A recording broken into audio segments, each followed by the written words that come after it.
In a forgotten antique shop, I found an old typewriter covered in dust. The shopkeeper warned me, saying it was no ordinary machine. Curious, I took it home and started typing.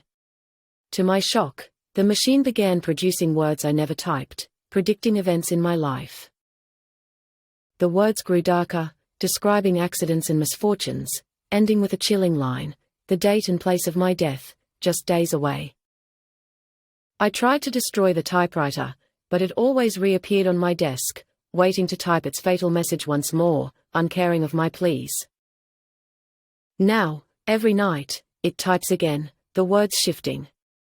Am I doomed, or is it a warning? I can't tell if this curse is real or a nightmare.